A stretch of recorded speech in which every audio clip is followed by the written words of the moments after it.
You may be interested to move to Sarasota because you've seen all the news headlines, U.S. News talking about Sarasota having been one of the best places to live in the United States. A few years ago, it was voted as the #1 place to live in Florida. Of course, there's all these YouTube videos, so you're very keen on learning more about Sarasota and possibly moving here, and maybe even more so, purchasing a home. With everything, there's the good and the not so good, and so this video is going to be about my pros and cons of living in Sarasota as somebody who's actually lived here for the last 13 years. And for those of you that know me, you know that I'm very transparent as to my communication style. So I'm going to give you my take on what I love and don't love so much about Sarasota. If you're new to this channel, I'm Katrin Fitzgerald. I'm a local real estate agent here in the Sarasota area that includes Lakewood Ranch, Bradenton, and Venice. And without further ado, let's actually start off with #1. So first off, why would anybody want to move to the southwest side of Florida, close to the coast? And that is the beautiful beaches that we have. In Sarasota, we have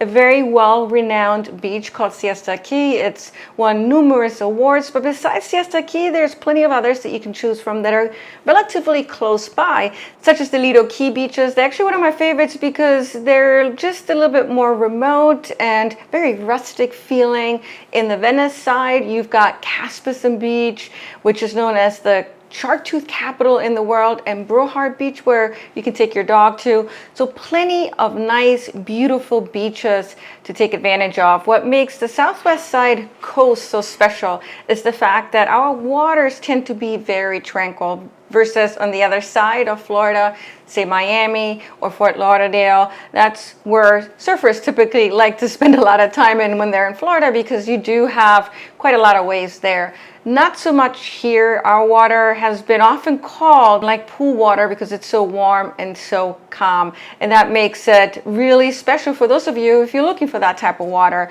Now, on Siesta Key, we talked about Siesta Key Beach being one of the most awarded beaches in the Florida area, partially because the beach is so wide and deep, and it's made out of 99% quartz, the sand that is.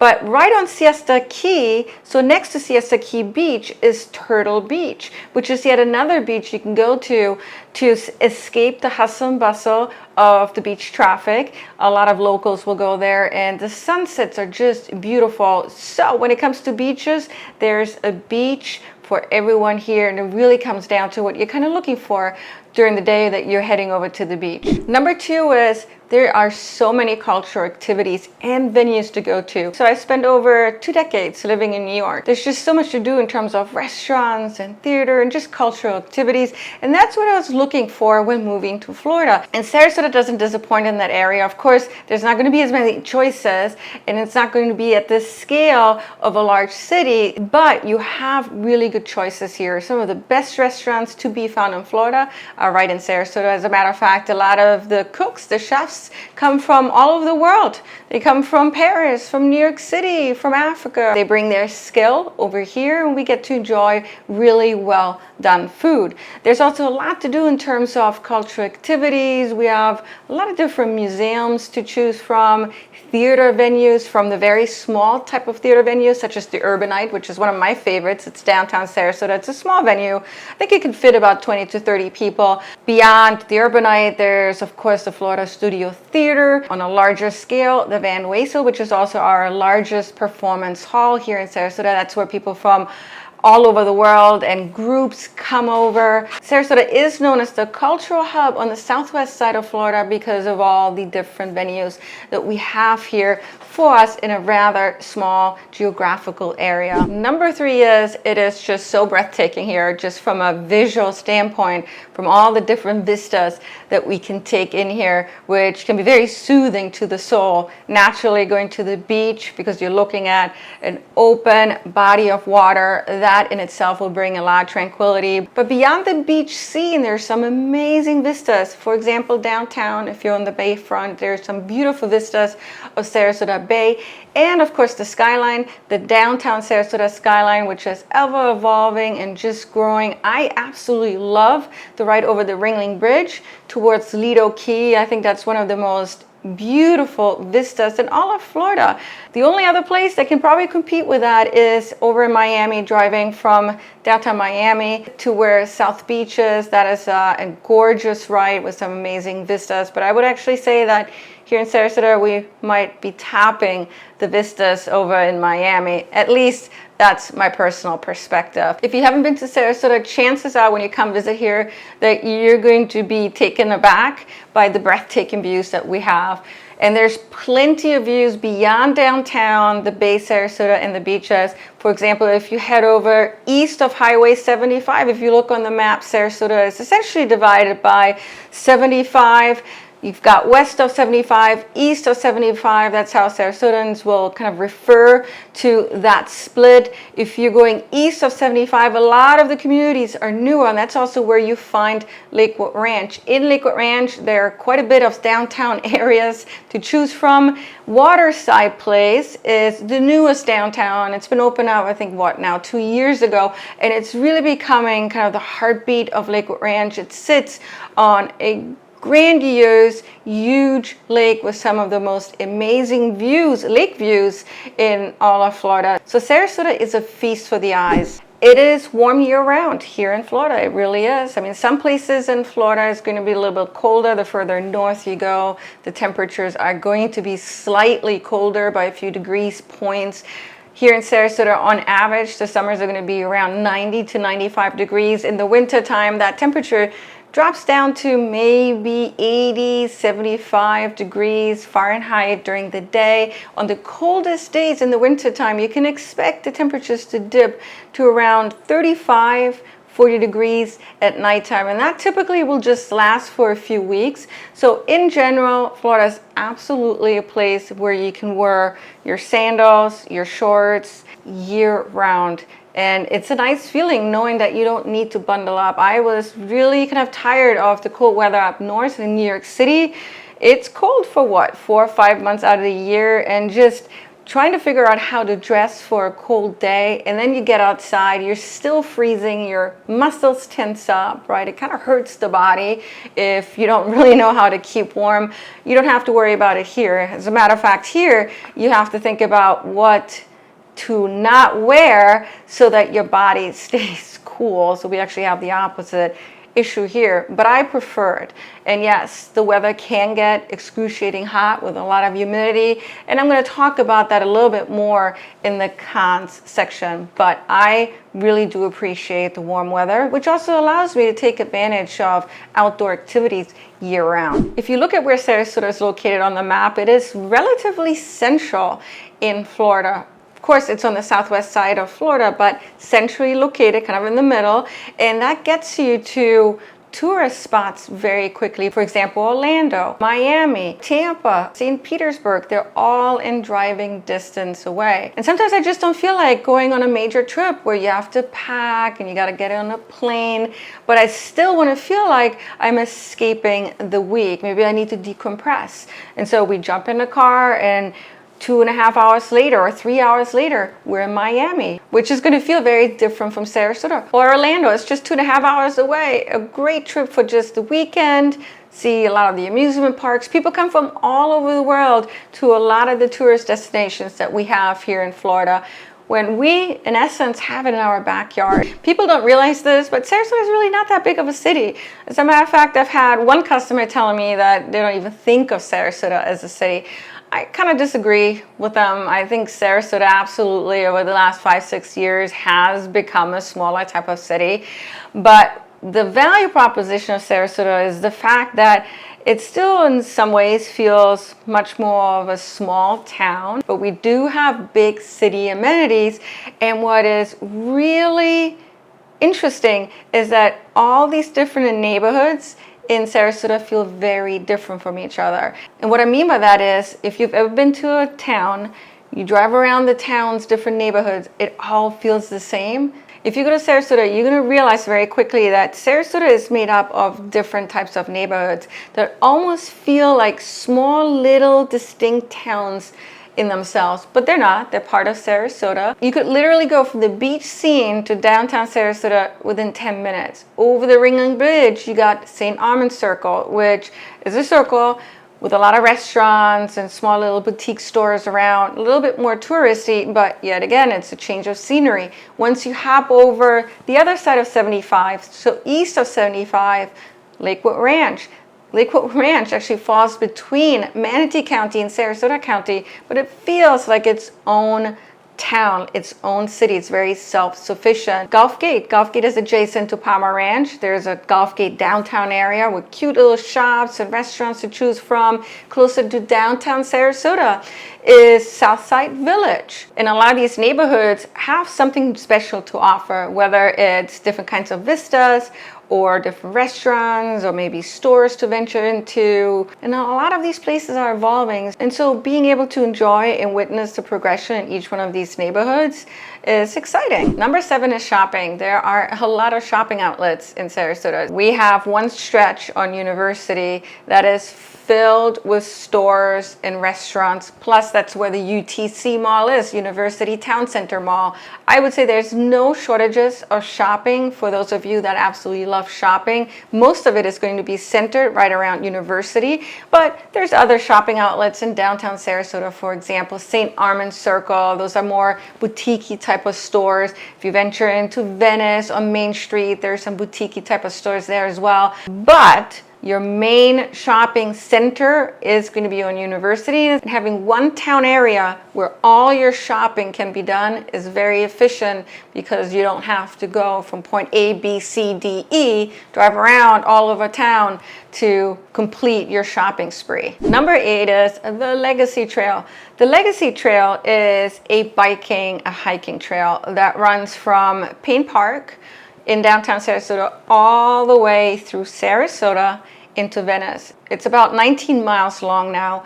Some beautiful vistas to be had on the trail, from city vistas, neighborhood vistas, bay vistas, water views. It's an especially safe trail to ride on.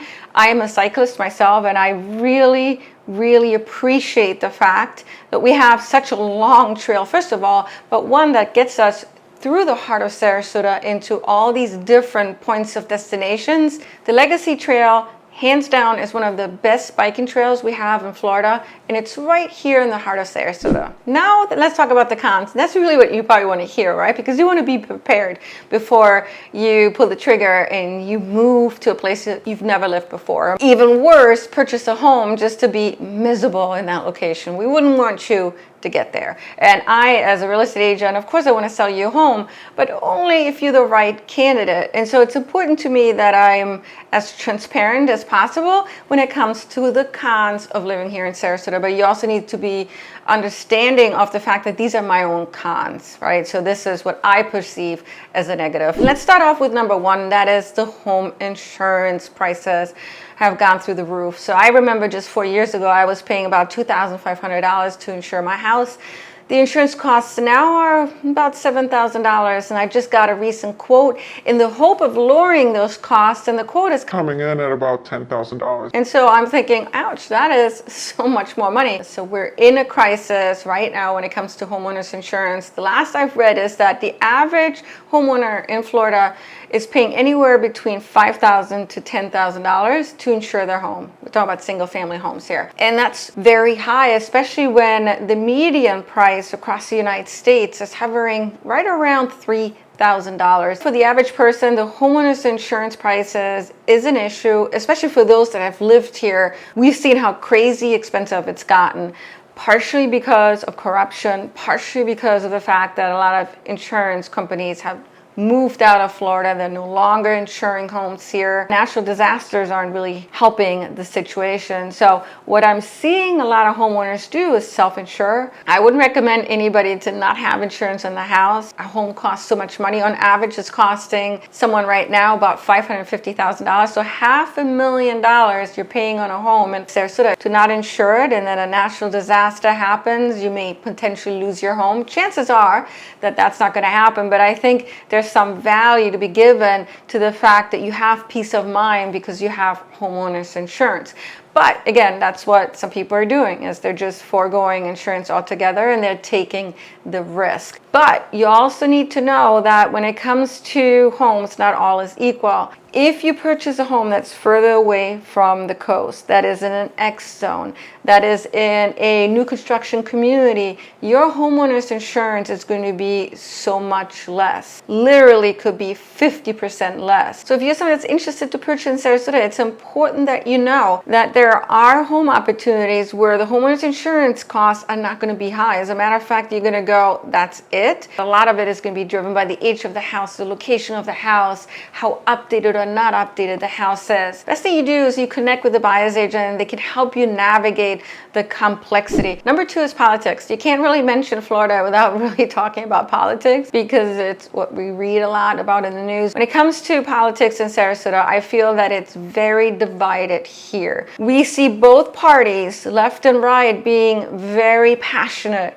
about their beliefs. You see it on social media. People are very upfront about it. What I don't like necessarily is that when you're getting to know somebody, it seems to be one of the first conversation pieces that come up. It's almost like people are testing each other. Which way are you leaning? Are you leaning right? Are you leaning left? We need to give each other a chance to really understand who we are outside of where we're leaning politically, because I do feel that people can be nice on both sides. Number 3 is 75, which is our main highway that can take us to either Tampa, St. Petersburg. If you go further south, it would be Naples. 75 is a really scary highway to be on. There's just a lot of trucks, a lot of debris everywhere.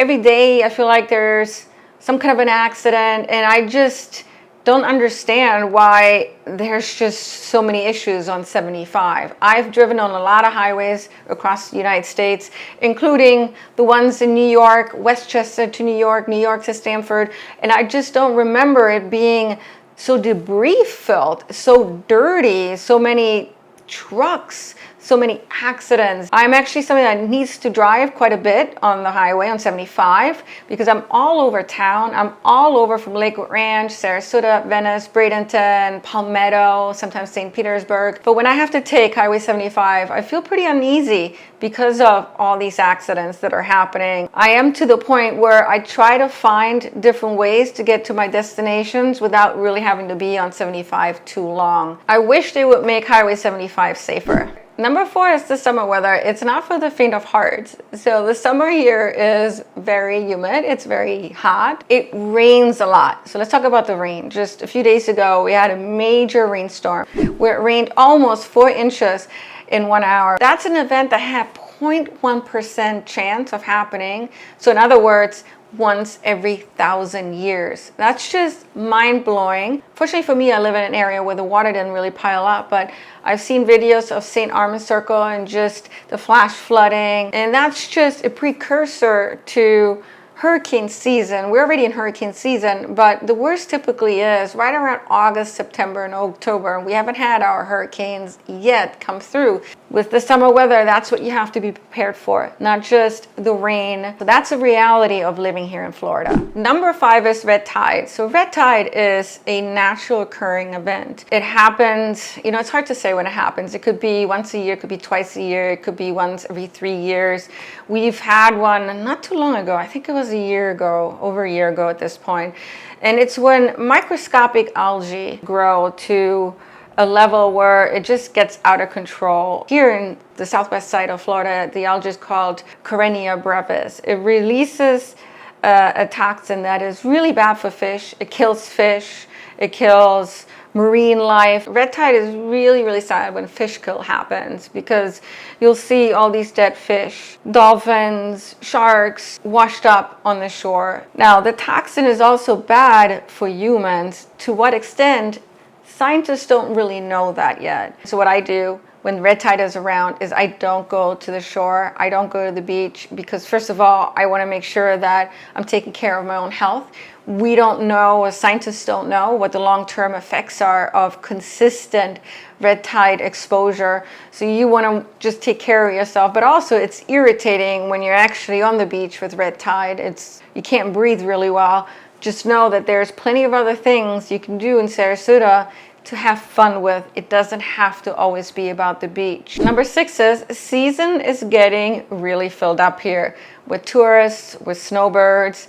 You can see it in just the amount of cars that are on the road.